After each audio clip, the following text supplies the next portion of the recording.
Divya Khanna, your English genie, life coach and a storyteller. बचपन से मेरा ये सपना था यार कि जो प्रॉब्लम्स मुझे आई है ना लाइफ में वो प्रॉब्लम्स किसी और को नहीं आनी चाहिए.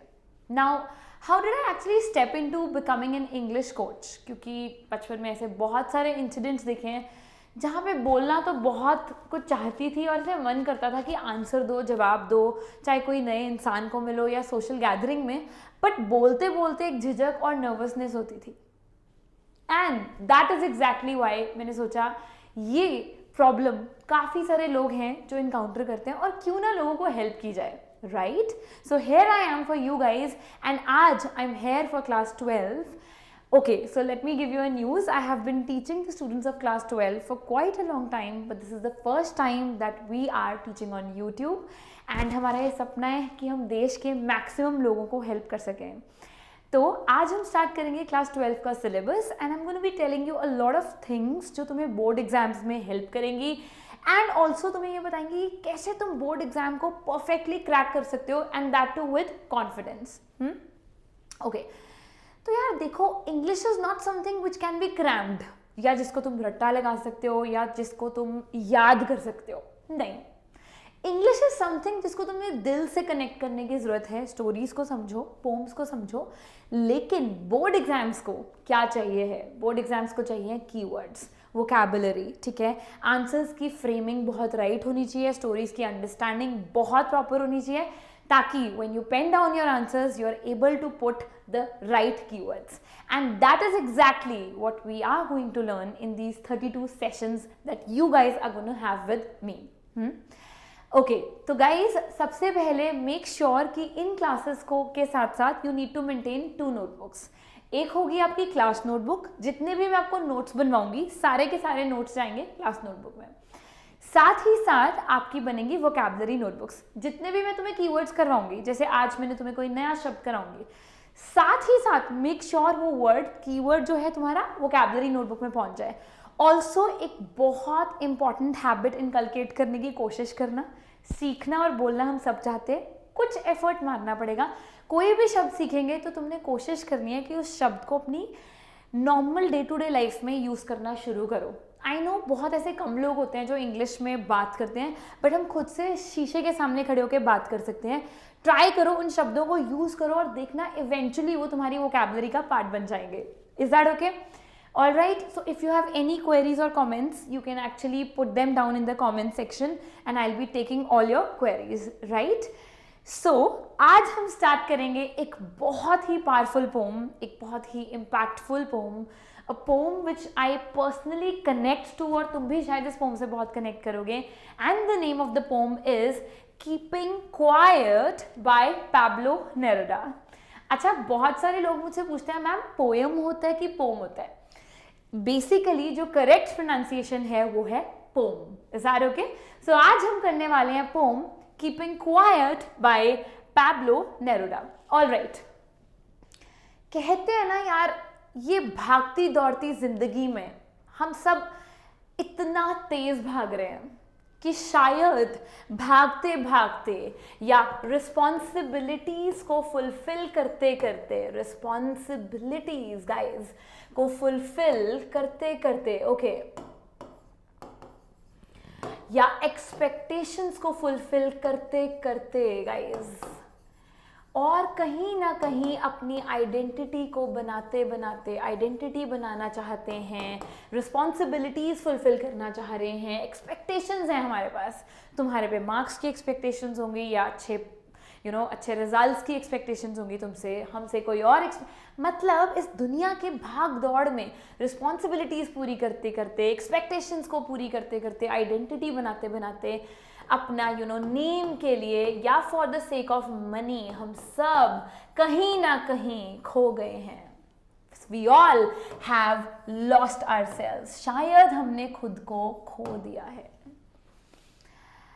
हमने खुद को इस तरह से खो दिया है कि आज किसी भी इंसान से पूछोगे तो वो सैड फील करेगा, but without knowing the reason कि वो आखिर सैड क्यों है. हम सब ना अंदर से हॉलोनेस से खालीपन कभी ना कभी महसूस करते हैं, जिसे हम इंग्लिश में बोलते हैं वैक्यूम. अच्छा, वैक्यूम के स्पेलिंग में प्लीज एक चीज याद रखना कि डबल सी नहीं आता, सिंगल सी आता है और डबल यू आता है। काफी बच्चे ये गलती करते हैं। तो हम सबकी जिंदगियों में खालीपन, एक वैक्यूम, एक खोखलापना आ चुका है, ठीक है। और पैब्लो नेरुडा एग्जैक्टली ये चीज नहीं चाहता। यार याद करो, एक जमाना होता था, कभी अपने दादा दादी जी से या नाना नानी जी से पूछना कि क्या उन्होंने ऐसे वर्ड्स अपनी लाइफ में कभी सुने थे। स्ट्रेस वर्ड जो आज बच्चा बच्चा और बड़े एडल्ट के मुंह से, सबके मुंह से तुम ऐसे शब्द सुनते हो। स्ट्रेस, डिप्रेशन, एंजाइटी, यार मुझे स्ट्रेस हो रहा है, डिप्रेशन। शायद एक ऐसा वक्त हुआ करता था जब ये शब्द किसी ने भी अपने मुंह से बोले नहीं थे, पता ही नहीं होता था लोगों को क्या है। इसी थीम पे आगे भी बहुत सारे चैप्टर्स हैं तुम्हें क्लास 12 में, कोई बात नहीं, आराम से करेंगे वो चैप्टर। तो पैब्लो नेरुडा को लगता है why stress, as in why stress और व्हाई डिप्रेशन और व्हाई एंजाइटी। तो इसलिए पैब्लो नेरुडा ये पोम लिखता है। क्यों लिखता है वो ये पोम गाइस? वो इसलिए लिखता है पोम बिकॉज वो ये चाहता है कि हम एग्जिस्ट ना करें, हम इस धरती पे, हम इस अर्दली लाइफ में सिर्फ एग्जिस्ट ना करें, मतलब हम जी रहे हैं लेकिन हमें ये नहीं पता क्यों जी रहे हैं। He wants us to live in the truest of sense. वो चाहता है हर दिन जब हम उठें हम कनेक्टेड फील करें खुद से, हम एक एड्रेनलिन रश से उठें और हम अपनी लाइफ को ट्रूली और होलली जी लें। That is the motive of Pablo Neruda and hence keeping quiet. Why keeping quiet, ये भी समझते हैं टाइटल। इस शोरगुल में, बाहर के शोर को सुनते सुनते पैब्लो को लगता है अंदर की आवाज को कहीं हम सब खो ना दें।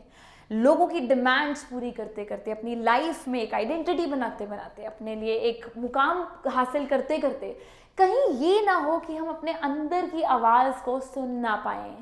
तो क्या बोल रही है ये पोम? बाहर के शोर को जरा कीजिए शांत ताकि हम अंदर की आवाज को सुन सकें। Keeping quiet. अब इस पोम को हम ना 2 लेवल्स पे करेंगे। ओके, कौन से लेवल्स पे करेंगे? इस पोम को हम करने वाले हैं 2 लेवल्स पे। Just a second guys. Okay,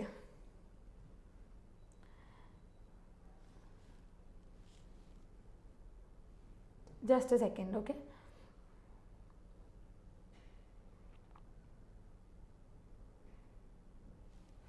एक हम इस पोम को करेंगे, एक हम इस पोम को करेंगे मेडिटेटिव लेवल पे और एक हम इसको करेंगे सिंबॉलिक लेवल पे।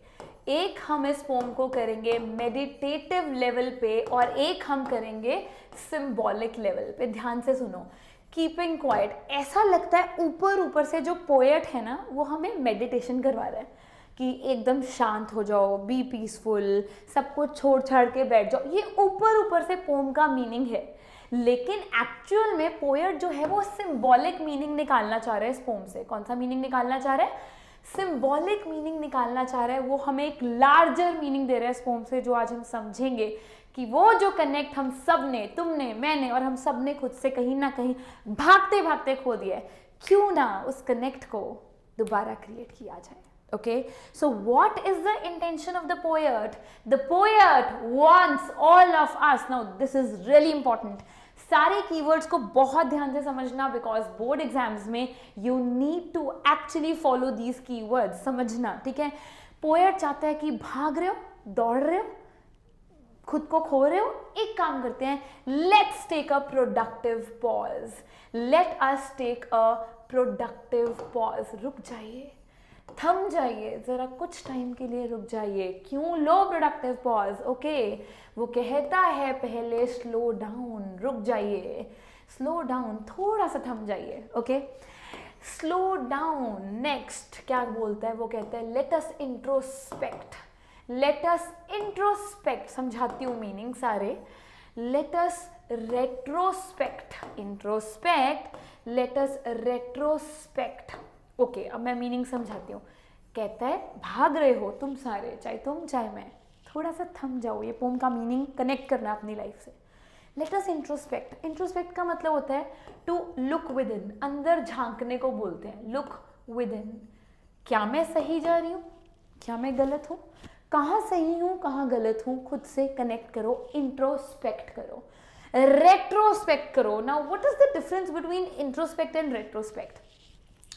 इंट्रोस्पेक्ट का मतलब होता है अंदर झांकना, ठीक है, लेकिन रेट्रोस्पेक्ट का मतलब होता है पीछे जाके, पास्ट में जाके, रेट्रो पास्ट में जाके ये देखना कि मैं कहाँ गलत था, कहाँ सही था, ठीक है। कहता है तुम रुक जाओ, इंट्रोस्पेक्ट करो, पास्ट में जाओ, रेट्रोस्पेक्ट करो, एंड देन एनालाइज करो, सब चीज़ें एनालाइज करो लाइफ में, okay, so that what is the reason for doing all these four things, and what is the reason for taking a productive pause? This is the reason for taking a productive pause, so that you all can make a massive comeback, so that after a productive pause, after introspection, after retrospection, after analysis, हम सारे एक comeback मार सकें, हम सारे figure out कर सकें कि हम life से चाहते क्या हैं। Keeping quiet, is that okay. अब तुमने एक चीज़ देखी होगी जो भी 2020 से पास आउट हुए हैं कि यार कहीं ना कहीं 2020 में जो हमने कोविड-19 की वजह से पॉज देखा, वो एक डेलिब्रेट पॉज हम सब ने अपनी लाइफ में पहली बार एक्सपीरियंस किया। सब कुछ पॉज हो गया बाहर, दुनिया रुक गई, वर्ल्ड रुक गया, हम घरों में बैठ गए, हमें वो वक्त मिला जो शायद हमें कभी सोच भी नहीं सकते थे हम अपने लिए निकाल लेंगे। आई नो बुरा हुआ थोड़ा बहुत एंड बहुत ज़्यादा दुनिया ने सफ़र किया, बट कहीं ना कहीं हम सब ने खुद से स्लो डाउन हुए, इंट्रोस्पेक्ट किया, रेट्रोस्पेक्ट किया एंड एनालिसिस किया खुद से और अपनी फैमिली से कनेक्ट करके। I think we all are ready for a comeback, right? So this is the productive pause that Pablo is talking about. Okay, let's move forward. चलो, तो अब हम इस पोम को समझेंगे, कीवर्ड्स को बहुत अच्छे से समझेंगे और देखेंगे कि पोएट कहना क्या चाहता है। Okay, pour in your queries freely in the comment section if you are not able to understand anything. Okay, now we will count to 12 and we all will keep still. अब poet बोलता है we will count to 12. अब question आता है जो तुम लोगों से मेरे को एक्सपेक्टेड है कि क्वेश्चन आएगा, why 12? Why not 10? Why 9? Why not 8? Board भी पूछता है वाई 12। तो गाइज 12 क्यों बोला गया है? बिकॉज 12 के मल्टीपल रीजंस हैं। सबसे पहला रीजन ये है कि 12 represents a cosmic clock. Clock के हैंड्स के कितने नंबर डिजिट्स रिप्रेजेंट करते हैं? 12। And I want you to use the word cosmic clock. और 12 is also a holy number. It's also a holy number for the Christians. Is that okay? ठीक है। और सुनिए, when their prayers are often chanted. Next देखो, 12 represents the months in a year. कितने months होते हैं year में? 12. And last but not the least, even the alphabets of the poem, keeping quiet. खुद देखो, लिखना है ये तुमने आंसर में भी। जब अल्फाबेट्स गिनोगे कीपिंग क्वाइट के, you will be amazed to know even the alphabets are 12 and hence 12. 2 marks का very important question, why 12? You have the answer. Now we will count to 12 and you all will keep still. Just a second. You all will keep still. Still का मतलब है शांत हो जाओ सारे. Let's be at peace. छोड़ दो दुनिया की सारी tension. Let's be at peace, let's be calm, ठीक है। Let's leave all the tensions, जितने भी तुम्हारे माइंड में इस टाइम पे रश है, मैडनेस है, टेंशन है, कंपटीशन है, थोड़े टाइम के लिए थमा दीजिए उसे। Now we'll count up to 12 and we all will keep still, calm. Let's connect to ourselves. Okay, that's the intention of the poet through these 2 lines. 12 का मीनिंग क्या है और still का क्या मीनिंग है? These are the 2 major questions. Still का मतलब है let's keep calm, let's keep peaceful, away from the tensions. इसका मतलब होता है not, जब मैंने not लगा दिया इसका मतलब है भूल जाओ इसको, कि there should be no tensions. No के लिए यूज किया, there should be no anxiety, there should be no other problem. Okay, आगे चलते हैं। For once on the face of the earth, let's not speak in any language. समझते हैं। For once on the face of earth क्या मतलब है?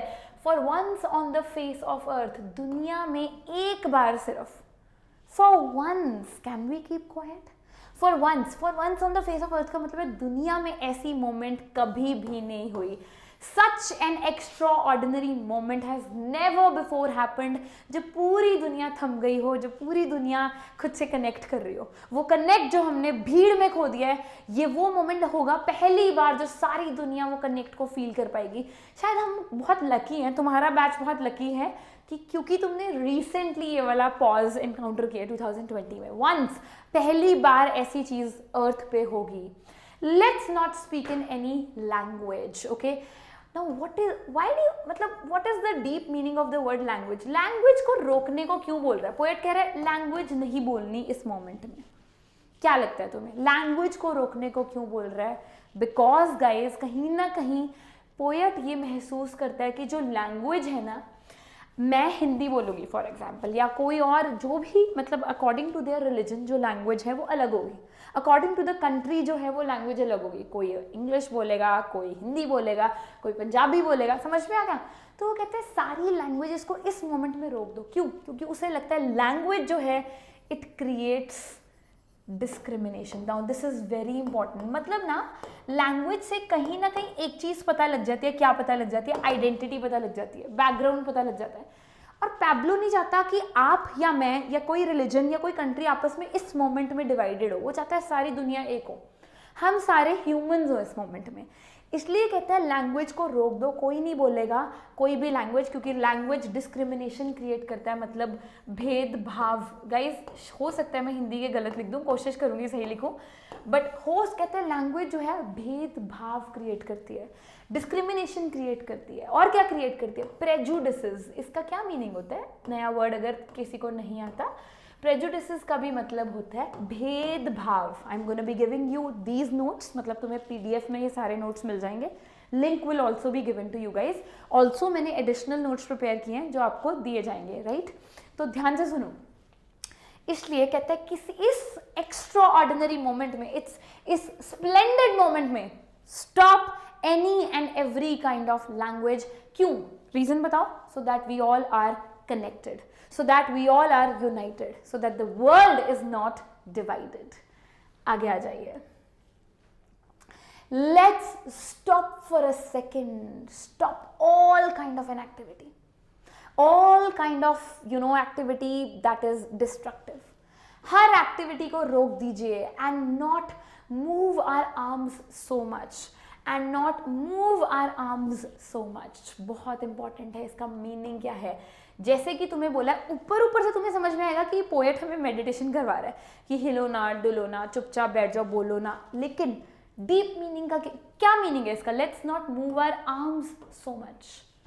Poet बोलता है कि इस कमेंडेबल मोमेंट में, इस स्पेशल मोमेंट में सस्पेंड कर दो। सस्पेंड कर दो मतलब रोक दो। क्या रोक दो? रोक दो, सस्पेंड कर दो। हर तरह की डिस्ट्रक्टिव एक्टिविटी को रोक दो इस मोमेंट में, क्योंकि ये मोमेंट हमारा पहली बार एक्सपीरियंस कर रहे हैं जब हम ना रियल में सोच रहे हैं कि हम कहाँ सही हैं, कहाँ गलत हैं, दुनिया कहाँ सही है, मैं कहाँ सही हूँ, मैं कहाँ गलत हूँ। देखो, let's not move our arms so much, let's suspend all kinds of activity, destructive activities. कौन कौन सी? चाहे वो ग्रीन वॉर्स हो। ग्रीन वॉर्स कौन सी होती है? Wars against nature. नेचर को तबाह करने की एक्टिविटी को रोक दो। लगे हुए हैं हम, डिफॉरेस्टेशन कर रहे हैं, खेत को, मतलब फॉरेस्ट को, we are actually uprooting the forest and everything. वो कहता है छोड़, हर तरह की नेचर के अगेंस्ट जो हमने वॉर डिक्लेयर की हुई है इस मोमेंट में उसको रोक दीजिए। और किस चीज को रोक दीजिए? न्यूक्लियर वॉर्स को रोक दीजिए। Nuclear Wars. Stop green Wars, stop nuclear Wars, the Wars जो हम करते हैं एट इंटरनेशनल लेवल, उन वॉर्स को रोक दीजिए। और किसको रोक दीजिए? Very important, now this is the most important point. Suspend all kind of self destructive activities. Now what do you mean by self destructive activities? वो एक्टिविटीज जो हमारे मेंटल पीस को डिस्ट्रॉय करते हैं, वो एक्टिविटीज जो हमारा खुद से कनेक्ट तोड़ती हैं। जैसे वो खालीपन जो हम महसूस कर रहे हैं कि हम भाग रहे हैं, दुनिया में पैसे कमा रहे हैं या काम कर रहे हैं या मेहनत कर रहे हैं, पढ़ाई कर रहे हैं, बट हमारे पास इतना भी वक्त नहीं है कि हम आराम से बैठ के खाना खा लें। सेल्फ डिस्ट्रक्टिव एक्टिविटीज इस तरह की एक्टिविटीज को बोल रहे हैं। भागते भागते खाना खा रहे हैं, मील स्किप कर रहे हैं, या अपने आप को देख नहीं रहे कि क्या हम सही हैं, am I okay over here, am I feeling good?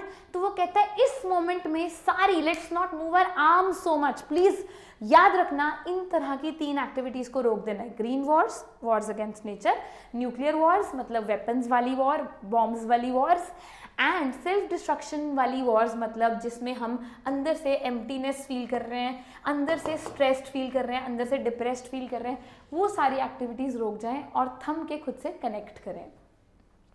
आ रही है पोम समझ? कोई भी डाउट है feel free to ask. Okay, next, it would be, now another very important question, it would be an exotic moment, it would be an exotic moment। Okay, पहले इस line को करते हैं which is very important, it would be an exotic moment. अच्छा, बहुत सारे बच्चे ना एग्जॉटिक का मीनिंग गलत समझ जाते हैं, उन्हें लगता है एग्जॉटिक का मतलब है very attractive, something that is very attractive. नहीं, एग्जॉटिक का मतलब एक्चुअल में अगर तुम देखोगे ना डिक्शनरी में, एग्जॉटिक का मतलब होता है यूनिक, डिफरेंट, ठीक है, यूनिक, डिफरेंट, लिख लिया करो गाइस, ये बहुत इंपॉर्टेंट। देखो कितना ज्यादा सुना हुआ है तुमने ये शब्द, सुनने के बाद भी तुम्हें कहीं ना कहीं ये शब्द का एक्चुअल मीनिंग कई बार हमें नहीं समझ में आ पाता। It would be a unique, different, unusual moment, unusual moment, ठीक है। पोएट हमसे पूछता है, अब एग्जामिनेशन में क्वेश्चन आता है ये एक अनयूजुअल, यूनिक और डिफरेंट मोमेंट क्यों होगा, खुद सोचो। Why would this moment be an exotic moment? Why would it be a different moment? इसलिए क्योंकि such a moment, अगर तुमने लिखना है such a moment has never happened before, has never happened before, ऐसा मोमेंट कभी नहीं हुआ। तुम बोलोगे लेकिन कैसा मोमेंट? ऐसा मोमेंट जिसमें हम खुद से कनेक्टेड हैं, जिसमें जो वर्ल्ड है जिसमें हम खुद से कनेक्टेड हैं, जिसमें जो वर्ल्ड है वो डिवाइडेड नहीं है, वर्ल्ड जो है वो डिवाइडेड नहीं है, वर्ल्ड जो है वो यूनाइटेड है, ठीक है। ऐसा मोमेंट जब हम सारे यूनाइट हो चुके हैं, जब हम सब पीस फील कर रहे हैं, जब हम में से कोई भी स्ट्रेस्ड आउट नहीं है, इसलिए ये एग्जॉटिक मोमेंट है, पहले नहीं हुआ कभी और दुनिया कनेक्टेड है हमेशा हमेशा के लिए। Okay, what a beautiful, what an exotic, what an extraordinary moment. Without rush, without engines, without the rush of the era. rush का क्या मतलब होता है? देखो, rush का मतलब होता है without the madness of the era, without, you know what, without so much competition। यार कितना competition है हर जगह। I don't say it's bad, but कभी कभी competition खुद पे हावी हो जाता है, तुमने भी महसूस किया होगा, हर जगह इतना सारा competition। इस मोमेंट में विदाउट रश, रश में आएगा मैडनेस, कंपटीशन, और क्या आएगा रश में, और क्या आएगा, you know, expectations, so many responsibilities, ये मीनिंग है रश वर्ड का। Without rush, without engines. अब इंजन्स का यहाँ पे सिंबॉलिक मीनिंग है। अब इंजन्स किस चीज को रिप्रेजेंट, सोचो, खुद सोचो, इंजन्स जो है वो किस चीज को रिप्रेजेंट करते होंगे? इंजन्स, थिंक, रिफ्लेक्ट, इंजन्स किसको रिप्रेजेंट करते होंगे? इस मोमेंट में इंजन्स नहीं होंगे, इंजन्स रिप्रेजेंट करते हैं मॉडर्नाइजेशन। सुनो, बेसिकली मॉडर्नाइजेशन में कुछ गड़बड़ नहीं है, समझो। प्रॉब्लम है इंजन्स रिप्रेजेंट करते हैं मैकेनाइजेशन, समझा रही हूँ, डोंट वरी। मैकेनाइजेशन में एक बात बताती हूँ, एस भी आ सकता है गाइज यहाँ पे और जेड भी आ सकता है, दोनों करेक्ट है, ठीक है। इस मैकेनाइजेशन का मतलब समझते हो? मशीनी दुनिया। ये मोमेंट होगा जब मशीनी दुनिया में, मैकेनाइजेशन का क्या मतलब होता है? Too much machines, technology. इस मोमेंट में टेक्नोलॉजी, ओके, मशीन्स, मॉडर्नाइजेशन से दूर होके कुछ वक्त हम करेंगे खुद से कनेक्ट। समझो, विदाउट रश। टेक्नोलॉजी ने हमें कहीं ना कहीं, अच्छी है टेक्नोलॉजी, बहुत अच्छी है, ठीक है, thanks to all the scientists, but कहीं ना कहीं टेक्नोलॉजी ने हमें इतना ज़्यादा बिजी कर दिया है, चाहे वो सोशल मीडिया हो, चाहे वो कुछ, की कनेक्ट खो रहा है। कह रहे हैं इस मोमेंट में let's stop all mechanization. Stop का मतलब ये नहीं है कि लिटरल में रोकना, हम खुद से कनेक्ट कर रहे हैं, इसलिए मैकेनाइजेशन को साइड पे रख दो कुछ टाइम के लिए। Are we understanding? Now look at this page, this is very very important. Okay, we all will be together. जैसे मैंने तुम्हें बोला, ऐसा मोमेंट कभी नहीं हुआ, यूनिक मोमेंट है, एक्सोटिक मोमेंट है, एक्स्ट्राऑर्डिनरी मोमेंट है। कौन सा मोमेंट है? एक्स्ट्राऑर्डिनरी मोमेंट है गाइस। आई विश हम सब इस ऐसे ही खुद से कनेक्ट कर पाए, है ना, कहीं ना कहीं किया भी है. When we all would be united, when we all will be united, when कोई लैंग्वेज नहीं, कोई धर्म नहीं, कोई नेशन की वजह से डिस्क्रिमिनेशन नहीं, सब एक होंगे इस मोमेंट में. इन अ सडन स्ट्रेंजनेस. ओके, अब यहाँ पे मैंने तुम्हें दो चीजें सिखानी है. सडन स्ट्रेंजनेस, सबसे पहले क्वेश्चन आता है वाई. सेम आंसर है, तुम्हें पता है. Why would this moment be strange? Same answer है. ये वाला मोमेंट स्ट्रेंज क्यों होगा? सेम आंसर होगा. कौन सा वाला? कि ये वाली मोमेंट एग्जॉटिक क्यों है, डिफरेंट क्यों है, एक्स्ट्रॉर्डिनरी क्यों है, क्यों स्ट्रेंज है? बिकॉज ये वाला ऐसा मोमेंट लाइफ में कभी भी नहीं हुआ. ऐसा वाला मोमेंट हमने आज तक नहीं देखा जब कोई भी बंदा परेशान ना हो, सब सेल्फ कनेक्टेड है. आई यू अंडरस्टैंडिंग मैं क्या समझा रही हूँ? चलो ये समझ में आ गया कि ये स्ट्रेंज क्यों है. वही एग्जॉटिक वाला आंसर लिखना है. We all would be together, there would be no language, the world will not be divided, the world will be united. लेकिन एक चीज़ सिखाना चाहूँगी तुम्हें. पता है पोम्स में ना एक चीज़ बहुत इंपॉर्टेंट है जो मैं तुम्हें हर न्यू लेक्चर के साथ सिखाऊंगी. Poetic devices. और बच्चों को बहुत प्रॉब्लम होती है पोएटिक डिवाइसेस में. डोंट वरी, हम सब्सिक्वेंट लेक्चर्स में पोएटिक डिवाइस ज़रूर समझेंगे कि पोएटिक डिवाइसेस क्या होते हैं. पोएट बहुत सारी पोएटिक डिवाइसेस यूज़ करते हैं. आज स्टार्ट करते हैं पहली पोएटिक डिवाइस से, जिसे हम बोलते हैं, देखो, alliteration. Alliteration. Okay, know what is an alliteration बताती हूँ. तुम्हें ना क्वेश्चन आ सकता है बोर्ड में 1 मार्क का कि बताओ पोएटिक डिवाइस कौन सी है. सबसे पहले एलिटरेशन समझते हैं होता क्या है. देखो, repetition of the same sound as well as the same alphabet in case of closely connected words. समझाती हूँ. ये दोनों शब्द देखो, सडन, स्ट्रेंज. ठीक है. स देखो, एस यहाँ पे भी यूज है, एस यहाँ पे भी यूज हुआ है. ठीक है. और यहाँ पे प्रोनाउंसिएशन देखो, स. ओके. और यहाँ पे भी स्ट्रेंज. आ तो स की साउंड रही है, श की साउंड तो नहीं आ रही. पूरे वर्ड की साउंड नहीं देखनी तुमने सिर्फ जो साउंड देखनी है वो अल्फाबेट्स की देखनी है, स्टार्टिंग अल्फाबेट्स की देखनी है. देखो, सडन, स्ट्रेंजनेस, क्लोजली यूज्ड है ये वर्ड्स, और दोनों की साउंड भी सेम आ रही है, दोनों का अल्फाबेट, दोनों चीजें स्टैंड होनी चाहिए एलिट्रेशन होने के लिए. इसलिए ये दोनों शब्द हुए एलिट्रेशन. चलो मैं तुम्हें एक दो और एग्जाम्पल्स देती हूँ एलिट्रेशन के. ठीक है, बताना एलिट्रेशन है कि नहीं है. ओके, देखो, जैसे हम यूज करते हैं बॉनी ब्राइड. ठीक है. बॉनी का मतलब होता है ब्यूटीफुल. क्या मतलब होता है? ब्यूटीफुल. अब देखो, बी और बी दोनों कंडीशंस फुलफिल होनी चाहिए. बी और बी दोनों आ रहे हैं, ये तो पहली कंडीशन फुलफिल होगी. दूसरी, दोनों में साउंड भी देखो ब का आ रहा है, बॉनी ब ब्राइड, इसलिए ये एलिट्रेशन है.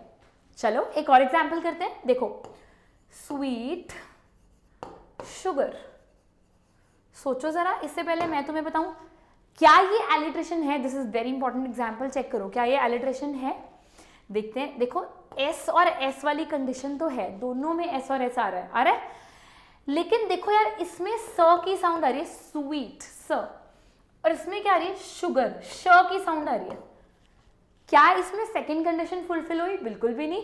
इसलिए ये एलिट्रेशन नहीं हुई. This is not an alliteration. Okay, अब तुम्हें समझ में आ गया. इस मोमेंट में हम सब इकट्ठे होंगे इन सडन स्ट्रेंजनेस. स्ट्रेंज क्यों है मोमेंट तुम्हें पता है. सडन स्ट्रेंजनेस कौन सा पोएटिक डिवाइस है? सडन स्ट्रेंजनेस है एलिट्रेशन. क्लियर हो गया? डन. आगे चलते हैं. Very important. Fisherman in the cold sea would not harm the whales. ये ऐसा एक्स्ट्रॉर्डिनरी मोमेंट होगा. फिशरमैन कौन होते हैं? अब ध्यान से सुनो.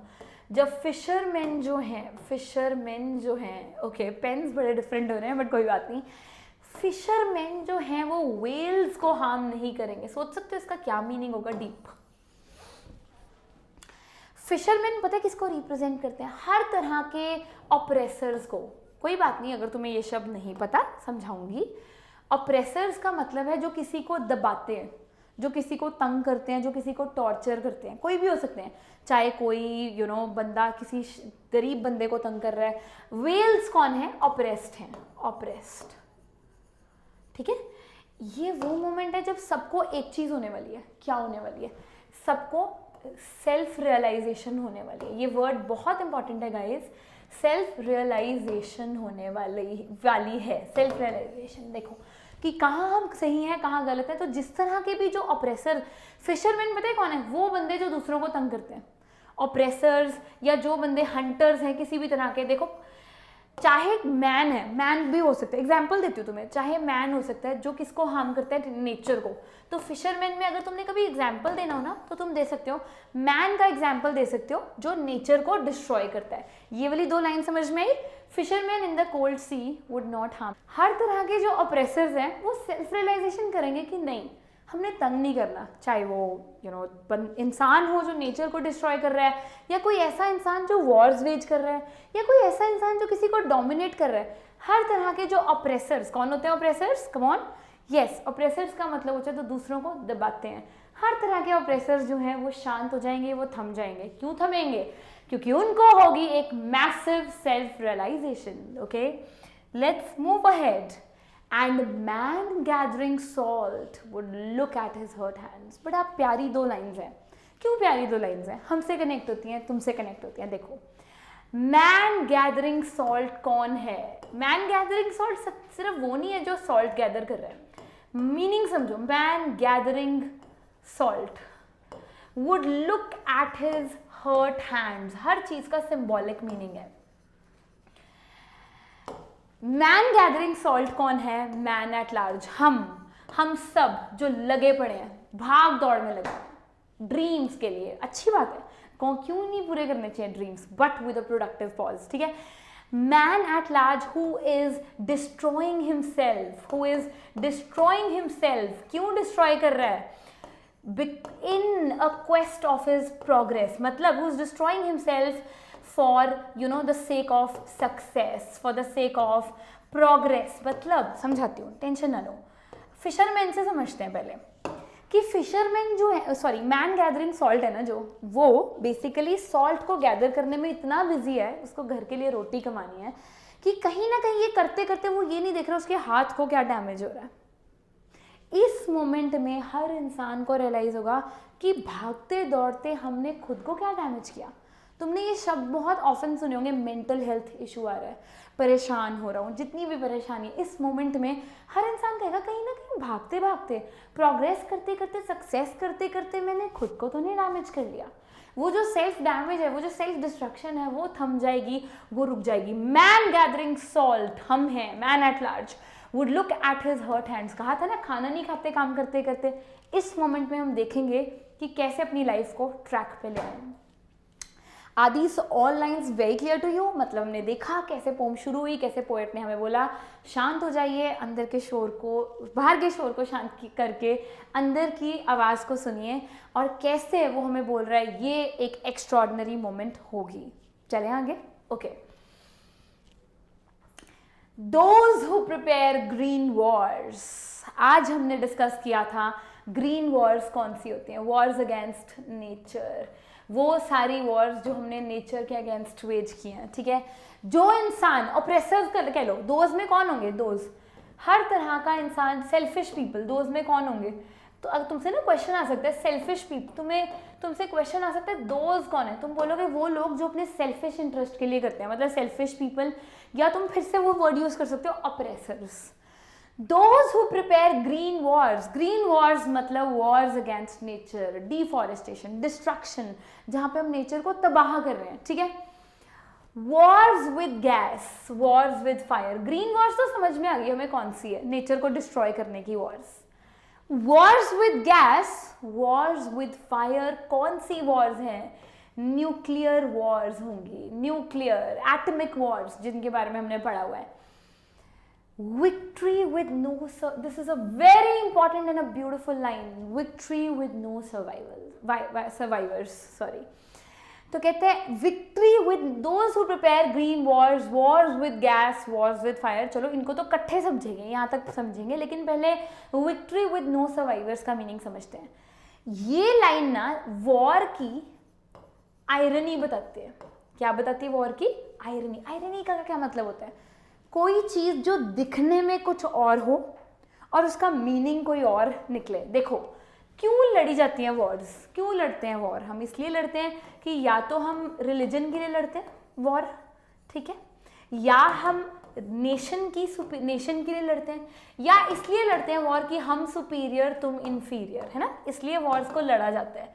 कोई भी पर्सनल मोटिव होता है, ये जितने भी लोग हैं जो वॉर्स को वेज कर रहे हैं ना यार, इस मोमेंट में रियलाइज करेंगे कि विक्ट्री, कौन सी विक्ट्री, किस विक्ट्री की बात कर रहे हैं जिसमें कोई सर्वाइवर्स नहीं है, कौन से सर्वाइव। तुम बोलोगे अगर मैम ऐसा तो नहीं है कि वॉर में सारे लोग मर जाते हैं, नो सर्वाइवर्स का क्या मतलब है?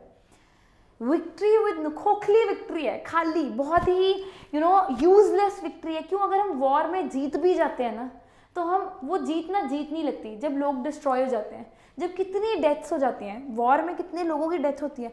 और साथ ही साथ जो वॉर के सर्वाइवर्स भी होते हैं, जो लोग सर्वाइव कर लेते हैं, वो इमोशनल डेथ एक्सपीरियंस करते हैं। क्या एक्सपीरियंस करते हैं? इमोशनल डेथ एक्सपीरियंस करते हैं, वो इमोशनली बहुत damage. Victory with no survivors का मतलब है चाहे वॉर से सर्वाइव कर जाते हैं फिर भी वो इमोशनली डेड फील करते हैं, चाहे वो वॉर्स अगेंस्ट नेचर हो, नेचर को डिस्ट्रॉय करके नेचर हमसे बदला लेती है और सर्वाइवर्स बचते नहीं है बदले में। और अगर हम नेशन या किसी और रिलीजन के साथ वॉर वेज करेंगे, एंड में हमें भी अच्छा नहीं फील होगा। तो वो कहते हैं जितने भी लोग वॉर्स वेज करते हैं वो खोखली वॉर्स, वो useless futile Wars. Let me teach you a word, futile.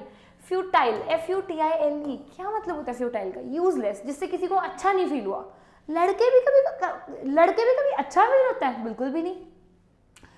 Would in this moment, यहां तक समझो, टेंशन नहीं लेनी। Would in this moment, would के बाद तुम बुक में अपने लिए ऐड कर सकते हो ताकि तुम्हें क्लियर हो जाए।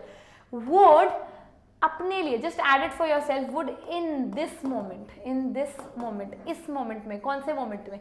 वही एक्सोटिक, एक्स्ट्रॉर्डिनरी, यूनिक, कमेंडेबल, कमाल की मोमेंट में, इस मोमेंट में would put on clean clothes. ध्यान से समझते हैं, would put on clean clothes का ऊपर वाला मीनिंग नहीं है कि साफ कपड़े पहन लेंगे, नहीं।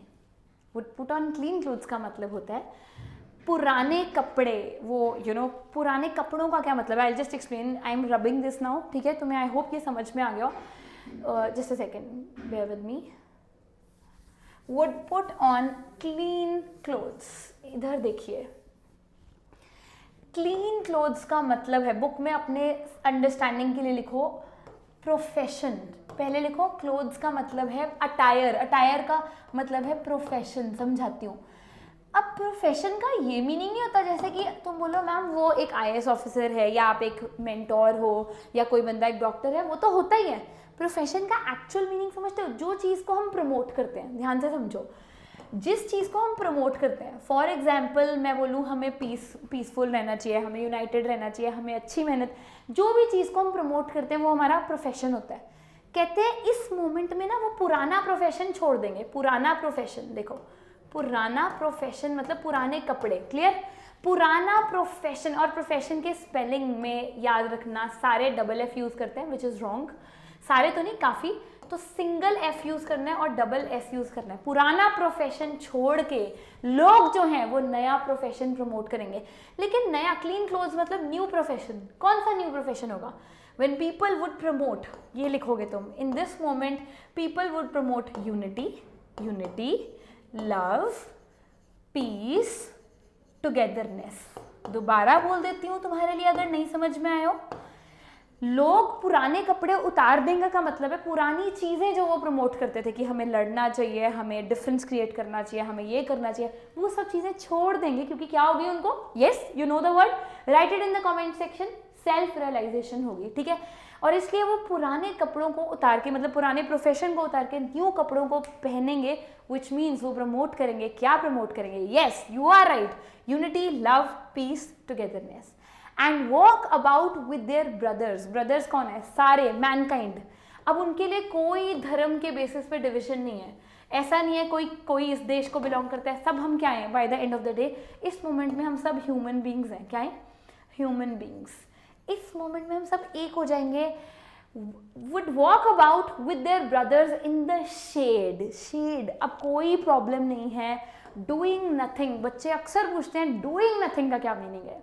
doing nothing का मीनिंग है गाइज कि doing no kind of destructive activity। nothing का मतलब है no destructive activity।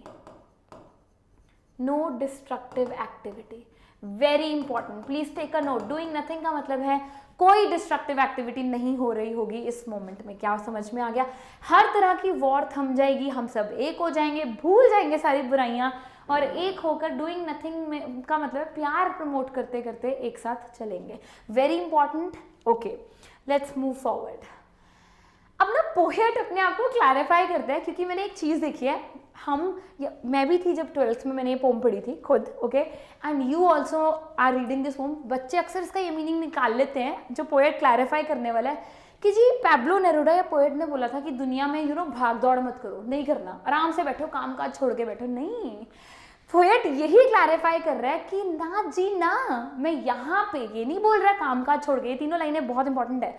पोएट खुद को बेसिकली कर रहा है क्लैरिफाई कि ना जी ना गाइस, ये भी नहीं कि काम काज छोड़ो और सोचो कोई नहीं चिल मारते हैं. नहीं, इस मोमेंट का मतलब है वो कह रहा है मैं ये नहीं कह रहा काम काज छोड़ो, मैं कह रहा हूं कि तुम प्रोडक्टिव पॉज लो. अपने आप को क्या कर रहा है, क्लैरिफाई कर रहा है. And it is very important for him to clarify himself. वो कह रहा है प्रोडक्टिव पॉज लो. Okay, what I want should not be confused with total inactivity. नहीं यार, काम काज छोड़ के बैठ जाओगे, जिंदगी मिली है, ये नहीं मैं कह रहा. पोएट अपने आप को क्लैरिफाई कर रहा है. Write down the word clarify in the book. Life is what it is about का मतलब है life is all about realizing your dreams. वो कह रहा है लाइफ क्या है, ये लाइफ है कि अपने सपने पूरे करो, भागो दौड़ो, सब कुछ करो जो करना चाहते हो, हर चीज जो विजुअलाइज करते हो उसे कर दिखाओ, लेकिन do it with a productive pause. मेरा मतलब गलत मत लेना, पोएट कह रहा है life it is what it is about. It का क्या मतलब है, ड्रीम्स, एम्बिशंस, जो भी तुम करना चाहते हो fulfil. Is that okay? Let's go on. Okay, ये पैराग्राफ इकट्ठे समझेंगे. Don't worry, I am there to explain you. If we were not so single minded about keeping our lives moving and for once could do nothing, perhaps a huge silence might interrupt this sadness of never understanding ourselves and of threatening ourselves with death. चलते हैं one by one, चलते हैं, ध्यान से सुनो. चलो, if we were not so single minded about keeping our lives moving. keeping our lives moving का मतलब है progress.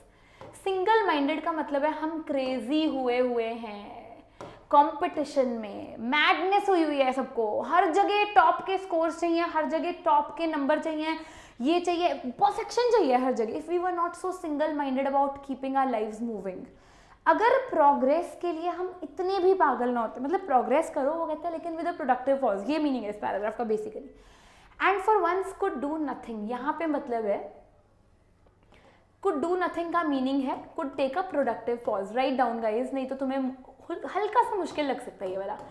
could take a productive pause, and for once could take a productive pause. Perhaps a huge silence. Huge silence का again meaning है productive pause की वजह से जो peace आएगा, peace.